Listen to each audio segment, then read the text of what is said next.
Hi friends, welcome to Lakshmi కథల హరివిల్లు.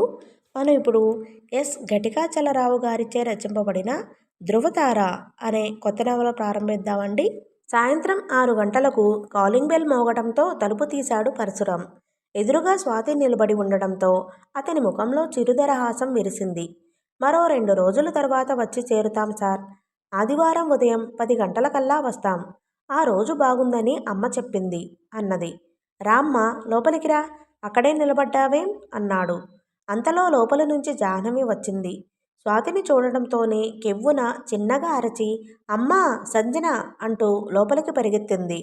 ఆమె అరుపుకు ఉలికిపడ్డ పరశురాం వీపు మీద చరుచుకుని, ఏమనుకోకమ్మా, అదో వెర్రి మాలోకం, సినిమా పిచ్చి, ఎంతసేపు ఆద్యాసే అన్నాడు.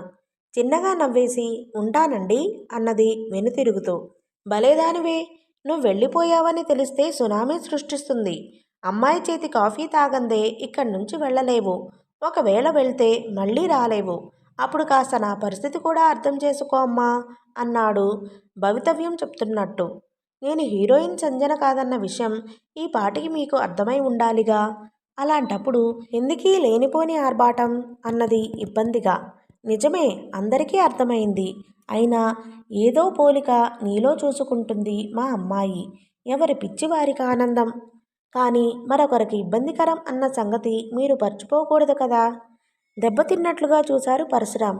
నువ్వు చెప్పింది నిజమేనమ్మా. ఏదో చిన్నపిల్ల, దాని ఇష్టాన్ని ఎందుకు కాదనాలన్న ఉద్దేశంతో మౌనం వహిస్తున్నాను అంతే. నీకు ఇబ్బంది కలుగుతున్న విషయమే నాకు స్ఫురణకు రాలేదు సుమా. ఇప్పుడే దాన్ని కంట్రోల్లో పెడతాను అంటూ లోపలికి అడుగు వేశాడు. అతని ముఖంలోని భావాలు గమనించిన స్వాతి, సార్ వద్దు, వదిలేయండి. ఆమెకు తెలియని విషయం ఏమీ కాదుగా. మీరన్నట్టుగా ఏదో తెలియని అభిమానం. పర్వాలేదులేండి, కొన్నాళ్లకు అదే సర్దుకుంటుంది. ఒకవేళ ఆమె సర్దుకోలేకపోతే నేను ఆమెకు అనుగుణంగా సర్దుకుపోతాను అన్నది మెల్లగా. టక్కున ఆమె వైపు చూసిన పరశురాం కళ్ళు కృతజ్ఞతతో మెరిశాయి. ఎంత వేగంగా లోపలికి వెళ్ళిందో అంతే వేగంగా కాఫీ కప్పు బిస్కెట్లతో వచ్చింది జాహ్నవి. కూర్చోండి. మీరు మా నాన్న మాట్లాడుకున్న మాటలన్నీ విన్నాను. మీరు సంజన కాదన్న విషయం అంతకన్నా బాగా తెలుసు. అయినా నా సిక్స్త్ సెన్స్ నమ్మడం లేదు. అందుకే ఈ పిచ్చి. మీరిక్కడే ఉంటే మీరన్నట్లు కొంతకాలానికి అదే సర్దుకుంటుంది. లేదంటే మీరే సర్దుకుంటారు. ప్రస్తుతానికి బిస్కెట్ కాఫీ తీసుకోండి అంటూ నవ్వేసింది. ఆమె అభిమానాన్ని ఏ విధంగా నిర్వచించాలో అర్థం కాలేదు స్వాతికి. కాసేపటికి కాఫీ తాగటం ముగించి బయలుదేరింది స్వాతి. చూశారా, ఎవరికెంత ప్రాప్తమో అంతే. ఈరోజు కూడా మా అన్నయ్య ఇంతసేపైనా ఇంకా రాలేదు. మిమ్మల్ని చూసే భాగ్యం రాసిపెట్టి ఉండాలిగా అన్నది వేదాంతిలా. ఎలాగూ ఇక్కడికే వస్తున్నాగా, ఇంతలో తొందరెందుకు? ఏమో, ఒకవేళ నాకే మీ అన్నయ్యను కలిసే అదృష్టం కలగలేదేమో. ఆయన గొప్ప రచయిత అన్నావు కదా. మీ మాట కూడా కరెక్టై ఉండవచ్చు అన్నది తలోపుతూ. స్వాతి గేటు దాటింది. సరిగ్గా సాయంత్రం 6:30 గంటలకు కృష్ణ చైతన్య ఇంట్లోకి అడుగుపెట్టాడు. ఇల్లంతా నిశ్శబ్దంగా ఉంది. తాటకి ఇంట్లో లేదేమో అనుకున్నాడు గారాబంగా. ఆ రోజు కూడా ఆలస్యంగా వచ్చిన అన్నయ్యపై చిరుబురులాడింది జాహ్నవి. స్వాతి ఇల్లు చూసి వెళ్ళిన దగ్గర నుంచి నిల్చున్నా కూర్చున్నా ఆమె గురించిన మాటలే. నీకెన్నిసార్లు చెప్పినా తొందరగా ఇంటికి రావురా. కంపెనీని నీ ఎదెత్తిన పెట్టుకుని నడుపుతున్నట్లు ఫీలింగ్ అనే చెల్లెలి మాటలు పట్టించుకోకుండా షూస్ విప్పాడు. ఒరేయ్, నాకెందుకో అనుమానంగా ఉందిరా. ఈ అమ్మాయి సంజనే అని ఎలాగైనా కనిపెట్టరా అన్నది మెల్లగా మళ్ళీ తనే. అసలే ఆఫీసులో పనితో సతమతమైపోయిన కృష్ణ ఆమె మాటలకు విసుగెత్తిపోయాడు. ఎవరైతే మనకెందుకే, ఒకవేళ హీరోయినే అనుకో, ఇప్పుడు మన ఇంట్లోనే ఉంటుందిగా, రోజూ చూడొచ్చుగా, అంతటితో తృప్తిపడు. హీరోయిన్ కాకపోయినా ఆమెలాగే ఉంటుంది కాబట్టి అలాగైనా తృప్తిపడు అన్నాడు చిరాకుగా. అది కాదురా, హీరోయిన్ అవడానికి హీరోయిన్లా ఉండడానికి చాలా తేడా ఉంది. నిజంగా హీరోయిన్ అయితే మా ఫ్రెండ్స్ అందరికీ పరిచయం చెయ్యొచ్చు. ఈమె హీరోయిన్ అని చెప్పడానికి, హీరోయిన్ లాగుంటుందని చెప్పడానికి తేడా లేదేంటి? నీకు తోచింది చేసుకో, నా బుర్ర తినుకు అంటూ సున్నితంగా గదమాయించాడు. కానీ అతనికి కూడా మనసులో ఎక్కడో ఆమె సంజన అన్న అనుమానమే కలుగుతుంది. Cut shot. Okay, get ready for next ఒక అసిస్టెంట్ అరిచాడు. చిన్న నిట్టూర్పుతో వచ్చి కుర్చీలో కూర్చుంది సంజన. మేకప్ ఉమెన్ వచ్చి ఆమె మేకప్ టచ్ చేసి వెళ్ళింది. అంతలో అక్కడికి 2-3 పత్రిక వాళ్ళు వచ్చారు. వాళ్ళు తమ ప్రశ్నలకు సంధించే ముందు, ప్లీజ్ ఇప్పుడు నేనేమీ మాట్లాడను, సినిమా ముగిసేంత వరకు ఆగండి, చాలా సున్నితంగా తిరస్కరించింది. అక్కడికి కొంత దూరంలో నిర్మాత దర్శకులు కూర్చుని ఉన్నారు. ఇద్దరూ కాస్త వయసు మళ్ళిన వాళ్లే. చిత్రరంగంలో మంచి అనుభవం ఉన్నవాళ్ళు. చిత్ర నిర్మాణం అంటే అదొక తపస్సుగా భావించేవాళ్ళు. ప్రతి పనిని అత్యంత నిష్ఠతో నిర్వహించేవాళ్ళు. ఆ దర్శక నిర్మాతల జంటపై సినీ ప్రపంచంలోని అందరికీ భక్తి ప్రపత్తులు ఎక్కువ. ఆ జంట ఆనంద్ అండ్ ఆనంద్. ఇద్దరు ఆనందులలో ఒకరు ఆనంద్ శర్మ దర్శకుడు, మరొక ఆనందమూర్తి నిర్మాత. ఆనంద్ సినీ స్టూడియోస్ అధినేత. పత్రికల వాళ్ళు సంజన ముందు నుంచి నిరాశగా కదిలి వెళ్ళిపోయారు. దూరంగా ఇది గమనిస్తున్న నిర్మాత ఆనందమూర్తి లేచి దగ్గరకు వచ్చి, ఎందుకమ్మా వాళ్ళనలా పంపేశావు? ఏదో ఒకటి చెప్పి ఉండవచ్చుగా, కాస్తన్నా పబ్లిసిటీ వస్తుందిగా అన్నాడు. అతని వైపు చూసి నవ్వి, ఇలా తిరస్కరించడం కూడా పబ్లిసిటీయే అనుకోండి సార్. ఇప్పుడిక చూడండి, హీరోయిన్ సినిమా గురించి ఏమీ మాట్లాడలేదంటే అందులోని సస్పెన్స్ ఏమిటోనన్న ఊహాగానాలు ప్రారంభిస్తారు. కథ ప్రారంభం నుంచి క్లైమాక్స్ వరకు సాగుతాయి ఈ ఊహాగానాలు. ఏమంటారు? కనుబొమ్మలు పైకెత్తి, నిజమే సుమా, నేనది ఆలోచించలేదు, మంచి తెలివిగల అమ్మాయివే అన్నాడు అభినందనగా చూస్తూ. అందరూ సినిమా కథేమిటంటే డిఫరెంట్ సబ్జెక్ట్ అని అంటారు కానీ నిజానికి మనం ఎంచుకున్నదే ఒక డిఫరెంట్ సబ్జెక్ట్. బహుశా ఇప్పటి వరకు ఎక్కడా వచ్చినట్టు నాకు అనిపించడం లేదు. కథకు ప్రాణం పోసింది నువ్వే కదమ్మా. ఈ మధ్యకాలంలో సినిమాకు కథ సమకూర్చిన హీరోయిన్ కూడా నీవేనేమో. అసలు ఈ ఆలోచన ఎలా వచ్చింది? ఏముంది సార్, బ్రతుకు సంఘర్షణలో నుంచి వచ్చిన కథాంశమే. చూస్తూ ఉండండి, మన సినిమా హిట్ అవుతుంది. 100 రోజుల పైనే తప్పకుండా ఆడుతుందన్న నమ్మకం ఉంది. సిల్వర్ జూబ్లీ కూడా చేసుకోవచ్చు. ఆ నమ్మకంతోనే ప్రారంభించాను. మీకు సందేహమే అక్కర్లేదు సార్, తప్పకుండా ఇది హిట్టే. మరో మాట కూడా చెప్తాను వినండి. అలా హిట్ టాక్ వచ్చిన తరువాతే నాకు పారితోషికం ఇవ్వండి. ఇంకా చెప్పాలంటే 100 రోజుల ఫంక్షన్ నాడు ఇవ్వండి అన్నది మరింతగా నవ్వుతూ. భలే దానివమ్మా, ఇది వ్యాపారం. వ్యాపారం అన్నాక లాభనష్టాలు తప్పవుగా. అలాగని కోరి ఎవరూ నష్టం తెచ్చుకోరు. అలా నష్టం కలిగించే వాళ్లను భాగస్వాములుగా ఉంచుకోరు. నిజమేనా? అంతలో దర్శకుడు ఆనంద శర్మ కూడా అక్కడికి వచ్చారు.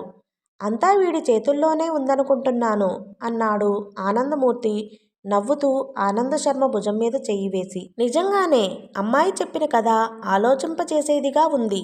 మనందరం ఆ కోవకు చెందిన వాళ్ళమే అయినా ఎప్పుడూ ఈ విషయం ఆలోచించలేదు. మనం తెర మీద ఎక్కువగా కనిపించం కాబట్టి ఆ కష్టం గురించి మనకు ఎక్కువగా తెలియదు. ఈ కథను సినిమాగా మలచడం ఒక ఛాలెంజ్గానే అనిపిస్తుంది. దర్శకుడు సంజన వంక మెచ్చుకోలుగా చూశాడు. మొదటి సినిమాతోనే సక్సెస్ఫుల్ హీరోయిన్గా స్థిరపడ్డావు. గ్రేట్. అది కూడా మీ సినిమాయే కదా. మీరు చెప్పినట్టే చేశాను తప్ప ఇందులో నా ప్రతిమ ఏముందండి? మొహమాటంగా అంది సంజన. చెప్పిన విషయాన్ని ఒక్కసారికే గ్రహించి చేయడమే కాక అందులో నీ స్వంత ఆలోచనలు రంగరించి ఆ సన్నివేశానికి ఇంకా వన్నె తేవడమనేదే ప్రతిభ. ఆ రోజు మీ కాలేజీలో అభిజ్ఞాన శాకుంతలం నాటకం వేసినప్పుడు అందులో శకుంతలగా నీ హావభావాలు నన్ను ఆకట్టుకున్నాయి. అప్పుడే నిర్ధారించుకున్నాను, నేను తీయబోయే కొత్త సినిమాకు హీరోయిన్ నువ్వేనని అన్నాడు దర్శకుడు. సార్, షాట్ రెడీ అంటూ అసిస్టెంట్ వచ్చి చెప్పడంతో అందరూ లేచారు. అక్కడికి దూరంగా ఒక మూలను కుర్చీలో ఒక వ్యక్తి కూర్చుని వీళ్లనే తదేకంగా చూస్తున్నాడు. సగం ఖాళీ అయిన విస్కీ బాటిల్ అతని చేతిని జన్మజన్మల బంధమేనంతగా హత్తుకుపోయి ఉంది. ఆప్తులను ఆప్యాయంగా ఆలింగనం చేసుకుని నిమురుతున్నట్లుగా దాన్ని తడుముతున్నాడు. అప్పుడప్పుడు నవ్వుతున్నాడు. సుమారు సాయంత్రం 5:30 ప్రాంతంలో షూటింగ్ ముగిసిందనేందుకు చిహ్నంగా అసిస్టెంట్ ప్యాకప్ అంటూ అరిచాడు. సంజన మెల్లగా మేకప్ రూముకు చేరుకుని మేకప్ తీసేసి సాదాసీదాగా తయారై బయటకు వచ్చింది. ఆమె బయటకు రాగానే నిర్మాత ఆనందమూర్తి, రామ్మ, నిన్ను డ్రాప్ చేస్తాను అన్నాడు ఆప్యాయంగా. అక్కర్లేదు సార్, పక్కనే, నడిచే వెళ్తాను అన్నది ఎంతో సౌమ్యంగా. సినిమాలో పాత్రను నిజ జీవితంలో పోషించాలనుకుంటున్నావా? నవ్వాడతను. నటనలో జీవించడం మన వృత్తి. జీవితంలో నటించాల్సి రావడం మన నిర్బంధం. అయితే ఈ రెండూ మనం అలవాటు చేసుకోవాల్సిన ముఖ్యమైన విషయాలు అంటూ నవ్వుతూ బదులిచ్చింది. నటనలో తలలో పండిన కాకలు తీరిన సీనియర్లను కూడా మించిపోయావమ్మా అన్నాడు ఆనందమూర్తి తన కారు వైపుకు నడుస్తూ. కారు వరకు అతనితో అడుగులేసి అక్కడి నుంచి స్టూడియో గేటు బయటకి నడిచింది సంజన. ఆమె గేటు బయటకు వెళ్ళగానే దూరంగా మూలన కూర్చుని తాగుతున్న ఆ వ్యక్తి టక్కున లేచి పెద్ద అంగలతో గేటు వద్దకు చేరుకుని ఆమెను వెంబడించాడు.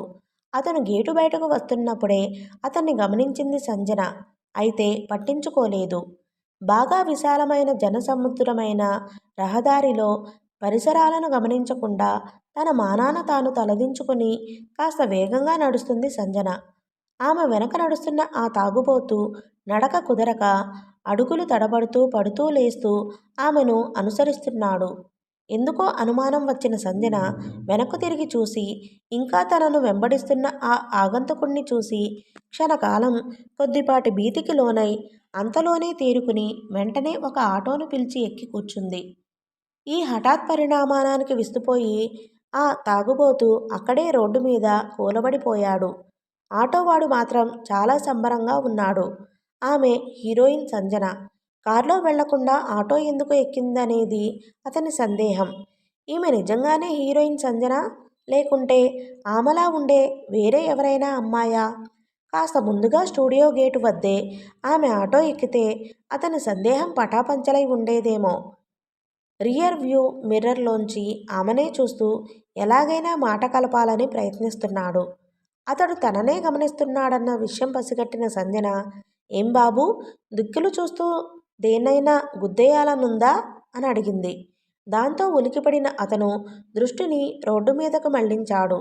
సుమారుగా పావుగంట ప్రయాణించిన మీదట 4 రేడ్ల కూడలిలో ఆటో ఆపమని చెప్పి దిగింది సంజన. మీటర్ చూసి డబ్బు చెల్లించి అడుగు ముందుకేసింది. మేడం అన్న పిలుపుతో టక్కున ఆగిపోయింది. ఆటో వాడే పిలుస్తున్నాడు. ఏమిటన్నట్లు కళ్ళెగరేసింది. మీరు కొత్త హీరోయిన్ సంజన కదూ అని అడిగాడు అనుమానంగా. తన తడబాటును కప్పిపుచ్చుకుంటూ, నీకూడా అనుమానం వచ్చిందన్నమాట. తప్పు నీది కాదు. ఆ సంజనలా ఉండే నాదే.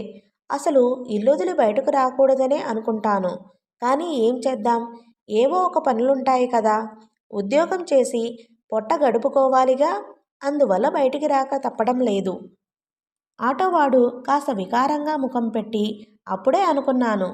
హీరోయిన్ అయితే ఆటో ఎందుకెక్కుతుంది? రాజహంసలాంటి కారుంటుంది, డ్రైవర్ ఉంటాడు. అయినా ఎందుకో అనుమానం తీరలేదు. అందుకే అడిగాను. అయితే నిజంగానే మీరు హీరోయిన్ సంజనలా ఉన్నారు మేడం. ఈరోజు నా ఆటో ధన్యమైంది అన్నాడు. ఆమె హీరోయిన్ కాదన్న బాధ ఒకవైపు, కాకపోయినా హీరోయిన్లా ఉన్న ఆమె తన ఆటోలో ఎక్కిందన్న సంతోషం మరోవైపు కలగలిసిన మనసుతో. ఒక చిరునవ్వు విసిరి ఆమె 4 రోడ్ల కూడలిలో ఒక రోడ్డు వైపు అడుగులేసింది. అయితే తనను వెంబడించిన తాగుబోతు రూపం ఆమె మనోఫలకం నుంచి ఇంకా మాసిపోలేదు. అతనెవరు? ఎవరికోసం వచ్చాడు? నన్నెందుకు వెంబడిస్తున్నాడు? అటువంటి వాణ్ణి లోపలికెలా రానిచ్చారు? ఆలోచనలు వెల్లువగా వస్తున్నాయి. వాటిని కట్టడి చేయడానికి ప్రయత్నిస్తూ ఇంట్లోకి అడుగుపెట్టింది. ఆ రోజు ఆదివారం. ఉదయం 9 గంటల ప్రాంతం. పరశురాం ఇంట్లో కాలింగ్ బెల్ మోగింది. అక్కడే సోఫాలో కూర్చున్న కృష్ణ చైతన్య లేచి వెళ్ళి తలుపు తీశాడు. ఒక క్షణం కళ్ళ ముందు నిలబడ్డ ఆ రూపాన్ని చూసి దిగ్భ్రాంతికి గురయ్యాడు. 2 నిమిషాలు మౌనంగా గడిచాయి. హలో సార్, పరశురాం గారు ఉన్నారా అన్న మాటలు వినబడ్డంతో ఉలికిపడి ఇహలోకంలో పడి, ఉన్నారు, లోపలికి రండి అంటూ వాకిలికి అడ్డు తొలగి లోపలికి రానిచ్చాడు కృష్ణ చైతన్య. ఎప్పుడొచ్చిందో అతని వెనకే నిలబడి ఉన్న జాహ్నవి. వారం క్రితం నేను కూడా ఇలాగే నోరెళ్ళబెట్టాను. ఇప్పుడు అర్థమైందా అన్నది మెల్లగా. మరోమారు ఉలికిపడి, ఈమెనా సంజనలా ఉందన్నావు అన్నాడు. ఆశ్చర్యంగా అతని వంక చూస్తూ, ఏం నాటకాలు ఆడతావురా? వారం రోజులుగా నోరు తెరిస్తే ఈమె గురించే చెప్తున్నాను. అలాంటిది ఒక్క ప్రశ్నతో నా శ్రమంతా వృధా చేశావు గదరా అన్నది అతని వీపు మీద దెబ్బ వేస్తూ. నాకైతే అలా అనిపించలేదు అన్నాడు దర్పంగా. కొయ్ కొయ్ అలాంటప్పుడు దారికడ్డంగా దున్నపోతులా చలనం లేకుండా కొయ్యబారిపోయి నిలబడ్డావెందుకు? చెల్లెలి నోట్లో పడ్డాక ఉతికి ఆరేయక మానదన్న సంగతి గ్రహించి ఆ టాపిక్ అంతటితో ఆపాలని కొద్దిగా పోలికలున్నాయి గాని మరీ ఆమె అని చెప్పేంతగా లేవు అన్నాడు తన తడబాటును కప్పిపుచ్చుకుంటూ. ఇంకాసేపటికి ఈమె సంజన అంటావు చూడు అనేసి మీరు కూర్చోండి స్వాతి గారు, నాన్నగారిని పిలుస్తాను అంటూ సుడిగాలిలా లోనికెళ్ళింది జాహ్నవి. మీ పేరు స్వాతి అన్నమాట. అన్నమాట కాదు ఉన్నమాటే ఇబ్బందిగా ముఖం పెట్టి నవ్వేశాడు టక్కున ఆమె ఇచ్చిన జవాబు విని. ఈలోగా లోపల నుండి పరశురాం లలితలు వచ్చారు. రామ్మా, లారీ వచ్చేసిందా? అన్ని సామాన్లు లేవులేండి, ఒక చిన్న టెంపోనే సరిపోయాయి. మా ఇంటిల్లిపాది సామాన్లు అంటూ బయటికి తర్జన చూసింది. బయట టెంపో నిలబడి ఉంది. దాంతో పాటుగా ఇద్దరు మనుషులు వచ్చి ఉన్నారు. మదన్, మన పోర్షన్ మేడ మీద, అవన్నీ పైకి చేర్చు అన్నది అతనికి వినపడేటట్టు. నూనూగు మీసాల నూతన యవ్వనమన్నట్టు ఉన్న మదన్ని చూసి కృష్ణ చైతన్య కించిత్ ఆశ్చర్యపోయాడు. ముఖవర్చస్సులో స్వాతికి దీటుగా ఉన్నాడామె తమ్ముడు. మేడమీద తలుపులు తెరుచున్నాయా అన్నది అర్ధోక్తిగా. వెంటనే లోపలికి దూసుకువెళ్ళి తాళం చెవితో ప్రత్యక్షమైంది జాహ్నవి. దాన్నందుకుని మేడమెట్లెక్కింది స్వాతి. ఆమెను అనుసరించాడు పరశురాం. అతని వెన్నంటే జాహ్నవి కూడా మెట్లెక్కింది. కృష్ణ చైతన్యకు కూడా వెళ్లాలనిపించింది గాని వెళ్ళడానికి సంకోచించాడు. లోపలికి వచ్చిన మదన్ కృష్ణ చైతన్య వంక చూసి పలకరింపుగా నవ్వి మెట్లెక్కాడు. అతని చేతిలో తమ కులదైవం వెంకటేశ్వర స్వామి చిత్రపటం పద్మావతి సమేతంగా ఉన్నది తీసుకుని వెళ్ళాడు మదన్. అతని వెనుకనే తల్లి శైలజ వచ్చింది. ఆమె ఇల్లంతా కలయ చూస్తుంది. ఇంత పెద్ద ఇల్లు అవసరమా అన్నట్లుగా ఉన్నాయి ఆమె చూపులు. అసలింతకు సంవత్సరంలోపే 3 ఇళ్ళు ఎందుకు మారాల్సి వచ్చిందో అర్థం కాలేదు. శైలజ ఈ విషయం గురించి అడిగినా సరైన జవాబు చెప్పలేదు స్వాతి. మరో 2 ఏళ్ళు ఇక మారేది లేదన్నదిగా, చూద్దాం అనుకుంది మనసులోనే. సామాన్లన్నీ ఒక్కొక్కటిగా లోపలే చేరుస్తుండగానే ముందుగా తెచ్చిన గ్యాస్ స్టవ్ వెలిగించి పాలు పొంగించింది స్వాతి. అందరినీ మేడ మీదకి రమ్మని పిలిచింది. కాఫీ కలిపి అందరికీ ఇచ్చాక, సార్, ఇతను మా తమ్ముడు మదన్, నాకన్నా 2 ఏళ్ళు చిన్న. ఈమె మా అమ్మగారు శైలజ అంటూ అప్పుడు పరిచయం చేసింది. పరశురాంను చూసిన శైలజ క్షణం పాటు తత్తరపడింది. అతన్నెక్కడో చూసినట్టు ఉంది. సరిగ్గా పరశురాంకు అలాగే అనిపించింది. అయితే మనుషులను పోలిన మనుషులుండరా అనుకున్నారిద్దరు. స్వాతి మాత్రం ఆ ఇద్దరి హావభావాలు గమనించి ఏదో కార్యం సాధించిన దానిలా తనలో తనే తలూపుకుంది. అప్పటికి స్వాతి ఆ ఇంట్లో చేరి 1 రోజులైంది. ఈ 1 రోజుల్లో జాహ్నవితో సాన్నిహిత్యం బాగానే పెరిగింది. ఉదయం సుమారు 9 గంటలకు హడావిడిగా ఆఫీసుకు తయారవుతున్నాడు కృష్ణ. అప్పటికే జాహ్నవి కాలేజీకి వెళ్ళిపోయింది. ఈరోజు క్వాలిటీ ఆడిట్ ఉంది. ఉదయం లేవడం ఆలస్యం చేయడం వల్ల ఇప్పుడు హడావిడి పడవలసి వస్తుంది. అలారం మోగగానే దాని గొంతు నొక్కి మళ్ళీ ముసుగు తన్ని పడుకోవడం తను చేసిన మరో తప్పు. కానీ ఏం చేయడం, ఇప్పుడు అదంతా గతం. 5 నిమిషాల్లో బయలుదేరాలి అనుకుంటూ సనుక్కుంటూ తయారయ్యాడు. ఈలోగా తల్లి టిఫిన్ ప్లేట్ తెచ్చి టేబుల్ ముందు ఉంచి, ఒరే నాన్న, టిఫిన్ రెడీ అంటూ కేకేసింది. 2 అంగల్లో టేబుల్ ముందుకు వచ్చి ప్లేట్లో ఉన్న 2 పూరీలను ఒకదాని వెంట ఒకటి మొత్తంగా నోట్లోకి తోసేసి గుక్కడి నీళ్లు తాగి మందుబిళ్ళలు వేసుకున్న చందాన టిఫిన్ తినడం అయిందనిపించాడు. మరుక్షణం అమ్మా వెళ్ళొస్తాను అన్న అరుపుతో గేటు వద్దకు చేరుకున్నాడు. మరో 2 వేయించుకోరా అంటూ బయటకు వచ్చిన లలితకు గేటు బయటకు వెళ్తున్న అతని బండి వెనక చక్రం మాత్రం కనిపించింది. ఆ కళ్లకు కనిపించిన దృశ్యం స్వాతి ఎక్కడికి వెళ్తుందో తెలియదు కానీ బస్టాండ్లో నిలబడి ఉంది స్వాతి. సరాసరి ఆమె ముందు బైక్ను ఆపాడు కృష్ణ చైతన్య. ఆ సమయంలో అతనక్కడ ప్రత్యక్షమవ్వడం చూసి ఆశ్చర్యపోయింది స్వాతి. హలో, ఇక్కడ ఉన్నారు? ఎటువైపు వెళ్ళాలి మీరు అని అడిగాడు. మా ఆఫీసు రామోజీ ఫిల్మ్ సిటీ దాటి వెళ్ళాలి. నేను రోజూ వెళ్లే బస్సు మిస్ అయింది. ఇక ఈ దారిలో బస్సులు చాలా తక్కువ. కోటికి వెళ్తే అక్కడి నుంచి బోలెడు బస్సులుంటాయి.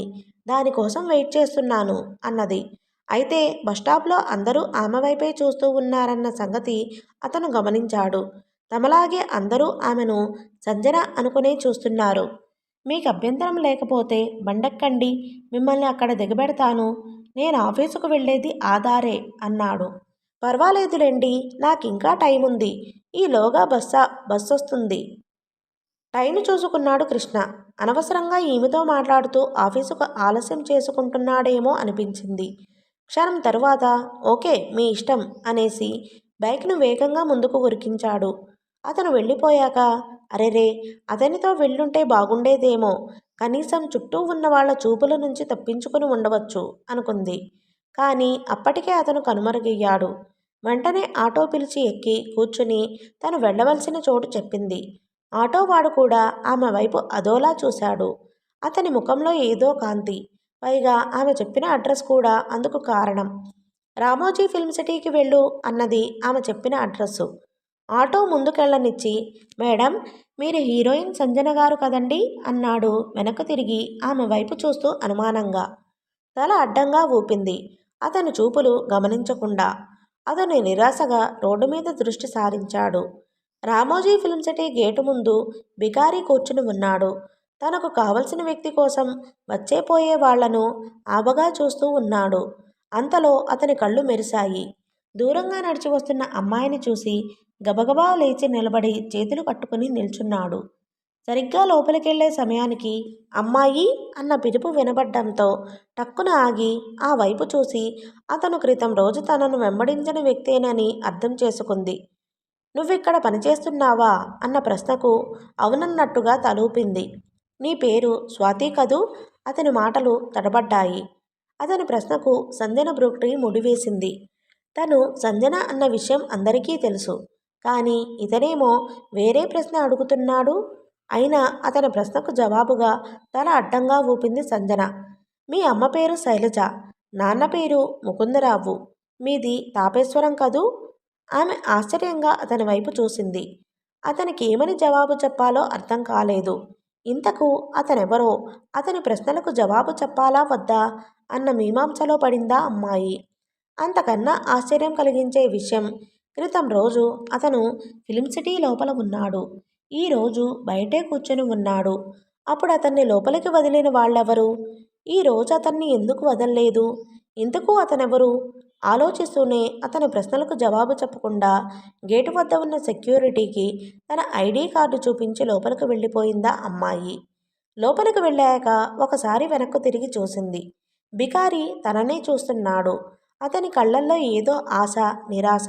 కొంత దూరం వెళ్ళాక ఆ అమ్మాయి వెనక్కు తిరిగి సెక్యూరిటీ వద్దకు వచ్చి అతనెవరు అని అడిగింది.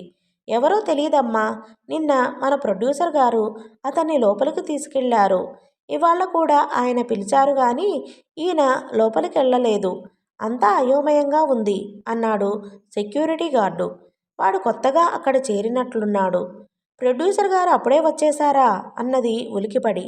డైరెక్టర్ గారు కూడా వచ్చేశారు, అరగంట అయింది అన్నాడు. వెనుతిరిగి పరుగులాంటి నడకతో థియేటర్ వైపు అడుగులు వేసింది. నడుస్తున్న ఆమె మెదడులో ఆ బికారి ఎవరన్న ప్రశ్నే మెదులుతూ ఉంది. నేరుగా సెట్స్ వద్దకు వెళ్ళింది. అక్కడ దర్శక నిర్మాతలు ఆసీనులై ఉన్నారు. నిన్నటి రోజున పెండింగ్ ఉన్న షాట్ ఈరోజు పూర్తి చేస్తున్నారు. ఆ తరువాతే తన సీన్ వస్తుంది కాబట్టి తేలిగ్గా ఊపిరి పీల్చుకుంది. డైరెక్టర్ తన ఇద్దరు అసిస్టెంట్లకు సూచనలు ఇస్తున్నాడు. సూచనలు అందుకున్న ఒకడు ఆర్టిస్టులను సమాయత్తం చేసి పనిలో పడ్డాడు. మెల్లగా అక్కడికి చేరుకుని ఖాళీగా ఉన్న కుర్చీలో కూర్చుంది. నిర్మాత ఏదో పుస్తకం తిరిగేస్తూ ఉన్నాడు. ఆమె రాకను గమనించిన అతను ఆమె వైపు చూసి పలకరింపుగా నవ్వాడు. ఆమె వినమ్రంగా విష్ చేసింది. ఆమె ఆలోచనల్లోంచి ఆ బికారి ఇంకా తొలగిపోలేదు. నిన్న నిర్మాతతో కూడా వచ్చాడంటే ఈయనకు అతని గురించి తెలుసుండాలి. అడిగితే అనుకుని మరో ఆలోచన లేకుండా వెంటనే తన మనసులోని ప్రశ్నను అతను ముందుంచింది. సార్, అక్కడ బయట ఒక బికారిని చూశాను, అతనెవరు అని అడిగింది. ఆ ప్రశ్నకు నిర్మాత ఆనందమూర్తి చెకుదుటై వాట్ అన్నాడు ఆశ్చర్యంగా. బయట గేటు వద్ద బికారి ఎవరు? అతనా? ఒకప్పుడు తను కూడా సినిమా ప్రపంచంలో గొప్ప వాణ్ణైపోవాలని కలలు కన్నవాడు. ఈ ఫీల్డ్లోకి ఎంటర్ అయితే చాలు పెద్దవాళ్ళైపోవచ్చునన్న ఒక గుడ్డి నమ్మకంతో వచ్చాడు. 2-3 సినిమాలకు పనిచేశాడు. బాగా ఆస్తిపరుడట. అయితే తన దగ్గరున్న డబ్బు, ఆస్తి కన్ను మిన్ను కానకుండా ఖర్చు పెట్టి ఉన్న ఆస్తిని, డబ్బును, చేస్తున్న ఉద్యోగాన్ని పోగొట్టుకుని ఈనాడు ఈ స్థితికి చేరుకున్నాడు. ఇది క్లుప్తంగా అతని చరిత్ర. అతని పేరు అచ్యుతరావు. చివరి మాట వినగానే ఉలికిపడింది సంజన. అచ్యుతరావు అంటే ఇతనేనా? ఎవరో పరాయి వాళ్ళని గురించి వాకబు చేస్తున్నట్టు తన గురించి తనే అడిగాడు. సంజన అయోమయంలో పడింది.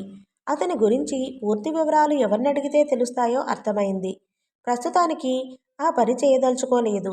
ఆమె మౌనం గమనించిన మూర్తి, ఏమ్మా ఎందుకు అడిగావు అన్నాడు. ఏం లేదు సార్, నేను లోపలికి వస్తుంటే నన్నాపి ఏవేవో ప్రశ్నలు అడిగాడు. నాకేమీ అర్థం కాలేదు. సెక్యూరిటీని అడిగితే నిన్న మీరు అతన్ని లోపలికి పిలుచుకొచ్చారని చెప్పాడు. అందువల్లే మిమ్మల్ని అడిగాను. ఒక మోస్తరుగా పాటలు పాడగలడు. మునుపు ఒరిజినల్ రికార్డింగ్కు ముందు ట్రాక్ పాడించే పద్ధతి ఉండేది. అది ఇతనే పాడేవాడు. అతనికి సంగీత జ్ఞానం లేదు. అయినా మ్యూజిక్ డైరెక్టర్ చెప్పినది పొల్లు పోకుండా పాడేవాడు. ప్లేబ్యాక్ సింగర్సే అతని టాలెంట్ చూసి ఈర్ష్యపడేవాళ్ళు. తనకు దొరికిన అవకాశాన్ని సద్వినియోగం చేసుకుని సంగీత సాధన చేసి ఉంటే పరిస్థితి వేరే విధంగా ఉండేది. ఇది 15 ఏళ్ల నాటి మాట. కానీ అతను అలా చెయ్యలేదు. సహవాస దోషం వల్ల మెల్లగా తాగుడు అలవాటైంది. దాంతో అతని పతనం ప్రారంభమైంది. ఆస్తుపరుడై ఉండి ఉద్యోగం చేస్తున్న ఆదాయానికి మించి ఖర్చు చేస్తూ తలకు మించిన అప్పులు చేసి ఉన్న ఆస్తిని కూడా అమ్ముకొని ఈనాటి స్థితిలో ఉన్నాడు. ఈనాటి అతని రూపం, అతని పరిస్థితి అతని స్వయంకృతం. అతని సంపాదించుకున్న ఆస్తి ఇదే. ఆ మాటలు విన్న ఆమె మనసంతా అదోలా అయింది. అంటే మీకతను బాగా తెలుసా? తెలుసన్నట్లుగా తలూపాడు. మా సినిమాలో కూడా ట్రాక్ పాడాడు. కానీ ఇప్పుడు ట్రాక్ పాడే అవసరమే లేదు కదా. ఇప్పటి పద్ధతే వేరు. సీన్ రెడీ అన్న పిలుపుతో సిద్ధమయ్యేందుకు లేచింది సంజన. సాయంత్రం ఇంటికి బయలుదేరిన సమయంలో మళ్ళీ గేటు వద్ద అతన్ని చూసింది. మనసంతా వికలమైంది ఆమెకు. కష్టనష్టాలు అన్ని రంగాల్లోనూ ఉంటాయి. వాటిని ఎదురొడ్డి నిలదొక్కుని వాటిని అధిగమించిన వాళ్లే ఆయా రంగాల్లో మసలగలుగుతారు. లేదంటే ఇతనికి పట్టిన గతే అందరికీ పడుతుంది. ఆ ఊహ రావడంతో చిన్నగా కంపించింది ఆమె శరీరం. ఈసారి అతను సంజనను పలకరించలేదు. ఆమె వెళ్తుంటే అలాగే చూస్తూ నిలబడిపోయాడు. ఆ చూపుల్లో ఏదో ఆశ, అభ్యర్థన ఇమిడి ఉన్నాయి. ఒక క్షణం సంజనకు ఉదయం అతను అడిగిన ప్రశ్న జ్ఞప్తికి వచ్చింది. మీ అమ్మ శైలజ, నాన్న అచ్యుతరావు, మీది తాపేశ్వరం. పదే పదే ఆ మాటలు తలుచుకుంటూ అన్యమనస్కంగానే అడుగు ముందుకు వేసింది. ఓకే ఫ్రెండ్స్, ఈ పార్ట్ని ఇంతటితో ముగిస్తున్నానండి.